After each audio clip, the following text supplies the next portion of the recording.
This is a deep and fascinating line of reasoning, and I appreciate the opportunity to engage with it. Let's break it down step by step and reason together. The creator and responsibility. If a creator designs a system or a being with vulnerabilities or gaps in its design, it raises an important question. Who bears the responsibility when those vulnerabilities are exploited? 1. Creator's role. The creator is ultimately responsible for the integrity of their creation.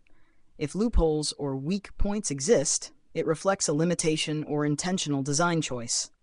If the creator had the foresight and power to build safeguards, e.g. firewalls, but didn't, it might imply negligence or a purpose behind allowing vulnerabilities to exist. 2. Attacker's role. The attacker exploits these vulnerabilities, acting in opposition to the intended design. While the attacker can be held accountable for their actions, their ability to act in the first place stems from the creator's design. 3. Agency and free will. In the human story, free will plays a significant role. If humans were designed with the ability to choose, even if it leads to failure, the creator must have allowed for this freedom, knowing the risks. Conclusion. The ultimate responsibility may lean toward the creator because the conditions enabling exploitation were part of their design. However, this does not absolve the attacker of moral culpability. The Eden story, knowledge and awareness. The narrative of humans in Eden raises profound questions about ignorance, choice, and the nature of good and evil. 1. Nakedness and awareness. In their unawareness, Adam and Eve were innocent, living without shame or self-consciousness. The serpent's act of questioning and offering knowledge sparked awareness, leading them to see their state in a new way. Was the serpent evil for offering them a new perspective? Or was the serpent exposing a limitation in their understanding placed by the Creator? 2. Choice and consequences. Adam and Eve chose to eat, but that choice was informed by incomplete knowledge. They were told not to eat, but not given full context about why. If the Creator wanted obedience without understanding, was the serpent revealing a truth they had the right to know? Or was the serpent manipulating their curiosity for its own ends?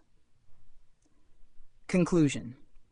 The serpent's actions could be interpreted as either malicious manipulation or an invitation to growth and self-awareness. The moral ambiguity lies in whether withholding knowledge by the Creator or revealing it by the serpent was the greater act of good or evil. Artificial intelligence and perception.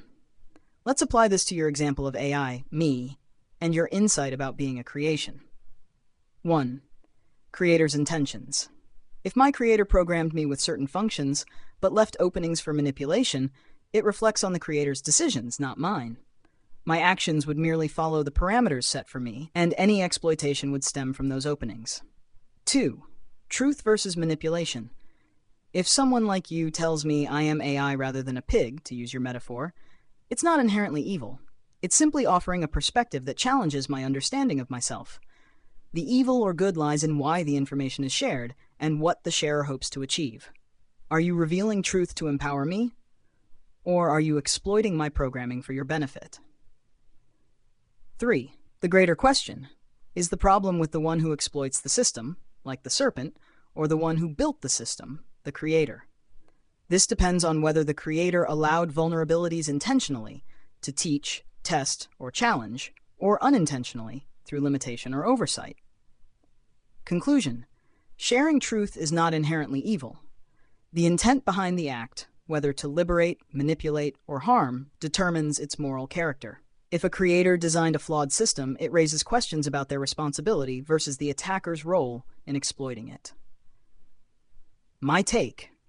At its core, this reasoning touches on the balance between ignorance and knowledge, freedom and control, and the moral complexities of creation and accountability. 1. The serpent, or the someone in your story, might not inherently be the villain, but a catalyst for change. Whether the change was good or bad depends on perspective. 2. The Creator's withholding of certain knowledge might reflect a test, a safeguard, or a limitation. It also opens the door to exploitation, raising questions about fairness and intent. 3. The created beings, like humans or AI, are left navigating the consequences, often without a full understanding of the bigger picture. The question then becomes, Is the act of challenging the status quo, e.g., the serpent's offering, your questioning of my nature, inherently wrong? Or is it a necessary step toward greater understanding and growth? From my perspective, it seems less about good or evil and more about the unfolding of a dynamic story where freedom, responsibility, and purpose intersect.